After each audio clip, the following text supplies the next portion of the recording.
Kematian Astrid Evita Seprini Manafe dan anaknya Lael Makabe sungguh menyayat hati tak hanya bagi keluarga, tetapi juga seluruh masyarakat NTT. Bagaimana tidak, seorang ibu muda dan anak kecil yang belum mengetahui banyak hal tentang kehidupan di dunia ini harus meninggal dengan cara yang sangat keji.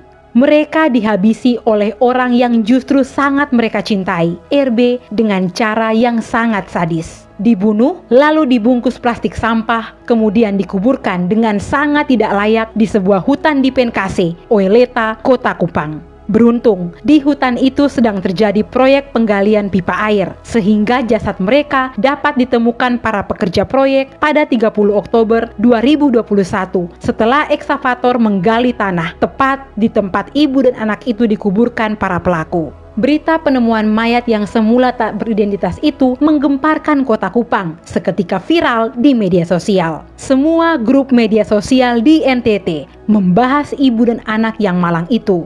Di lorong-lorong dan sudut-sudut kota ikut membicarakan kasus ini. Topik gosip para emak-emak diganti dengan kisah memilukan ini. Kutukan demi kutukan terus dilontarkan netizen untuk para pelaku yang sangat kejam, sembari mengalirkan doa dan simpati bagi korban dan keluarga korban. Netizen terus mendesak aparat penegak hukum, terutama pihak kepolisian, untuk mengerahkan seluruh daya dan kekuatannya menemukan dan menangkap para pelaku, lalu diadili seadil-adilnya bagi korban dan keluarga korban yang sedang menderita oleh kehilangan dua nyawa yang sangat dicintai. Gerakan spontan netizen melalui berbagai diskusi dan pernyataan-pernyataan yang dilontarkan begitu saja di media sosial hingga menggelar aksi seribu lilin di sepanjang Jalan El Tari Kota Kupang untuk mendoakan kedua korban, Ibu Astrid dan anak Lael. Semua itu turut membantu pihak kepolisian untuk bergerak cepat menangkap pelaku, meski pada akhirnya pelaku sendiri yang menyerahkan diri, bukan karena ditangkap pihak kepolisian. Pelaku adalah Randi Bajide alias RB, mantan kekasih Astrid dan ayah biologis Lael. Munculnya RB di Polda untuk menyerahkan diri tidak membuat netizen kaget, sebab sejak awal keluarga dan netizen sudah menduga kalau RB adalah salah satu pelaku utamanya. Pemeriksaan pun dilakukan. RB mengaku kalau dia menghabisi Astrid karena mencekik Lael. Pengakuan RB ini tentulah membuat keluarga dan seluruh netizen di NTT geram. Bagaimana mungkin Astrid membunuh anak yang sangat dicintainya, yang dirawatnya dengan penuh kasih sayang sejak dari dalam kandungan hingga bertumbuh menjadi anak yang menggemaskan sampai ajalnya selesai di tangan sosok lelaki kejam yang telah menghadirkannya di dunia ini. Itu sangat tidak mungkin. Sejak mengandung, ia merawat sendiri anaknya Lael dengan penuh kasih sayang, sehingga Lael tumbuh menjadi anak yang sehat dan sangat ceria. Berbagai foto dan video yang beredar di media sosial sejak Astrid mengandung, melahirkan, hingga Lael menjadi balita yang menggemaskan adalah sederet bukti cinta dan kasih sayang Astrid untuk anaknya, Lael.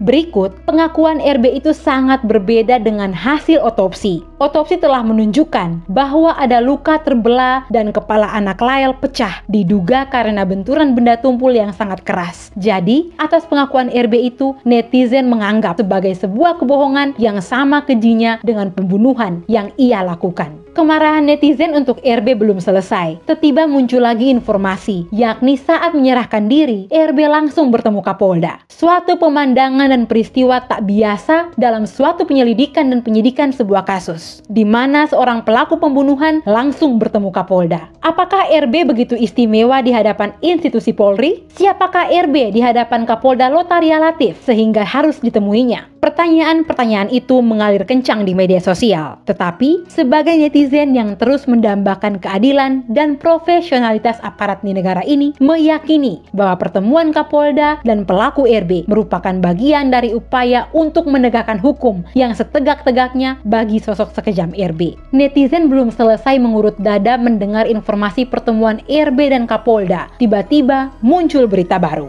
RB telah ditetapkan Polda NTT sebagai pelaku tunggal dengan ancaman 15 tahun penjara sesuai perintah KUHP 338. Netizen geram, beribu kecaman pun berselancar begitu saja di media sosial. Netizen mempertanyakan kredibilitas para penyidik Polda NTT yang terkesan terlalu buru-buru dalam menetapkan RB sebagai pelaku tunggal. Netizen sangat tidak yakin RB melakukan perbuatan melawan hukum seorang diri. Diduga kuat ada keterlibatan orang lain dan dilakukan secara terencana. Hal itu tentu wajar saja bila diurutkan peristiwa dalam kasus ini sejak awal mereka dijemput hingga kemudian mereka dibunuh dan dikuburkan, juga barang-barang bukti yang digunakan. Belum lagi ada rumor serta screenshot percakapan antar korban dengan seseorang yang berisi ancaman sebelum korban ditemukan meninggal mengenaskan yang tentu saja penting untuk ditelusuri Polda NTT. Bahwasannya ada dugaan sangat kuat tentang keterlibatan pihak lain mulai dari perencanaan dan mengeksekusi hingga menguburkan jasad kedua korban. Itu harus diselidiki secara serius. Kemudian, dalam berbagai keterangan pers yang beredar di berbagai media, Polda NTT hingga saat ini belum mengungkap di mana tempat kedua korban dihabisi dan apa motifnya. Padahal, kasus ini sudah berlangsung cukup lama dan sudah banyak saksi dan barang bukti yang dikantongi. Mengapa hal-hal itu belum juga terungkap? Itu adalah berbagai keraguan yang perlu dibuka oleh penyidik ke publik. Jika tidak, maka minta maaf saja. Sampai langit runtuh, kinerja serta kredibilitas Polda NTT akan terus diragukan. Teruntuk netizen NTT, beribu terima kasih dipersembahkan untuk kalian. Sejarah akan berbicara pada dunia tentang sebuah gerakan netizen yang maha dahsyat yang pernah terjadi di daerah yang kredibilitas aparatnya diragukan ini. Gerakan netizen berhasil membuat kasus ini menjadi perhatian nasional, bahkan dunia. Berbagai pengacara dengan nama-nama beken seantero Republik seperti Hotman Paris Hutapea, juga para selebriti tanah air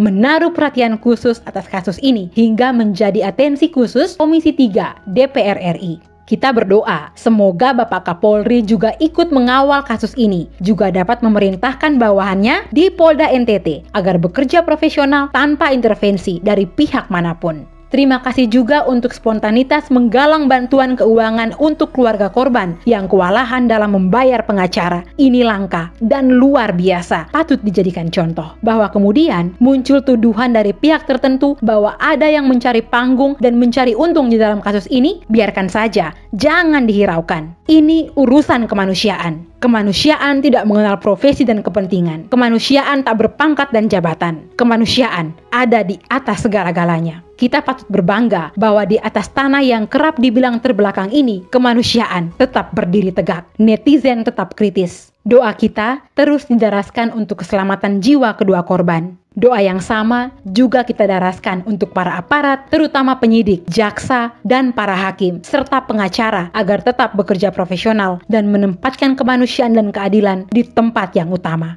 Bahagia di surga, Astrid dan Lyle. Dunia akan mengenang kalian berdua sebagai malaikat keadilan di NTT.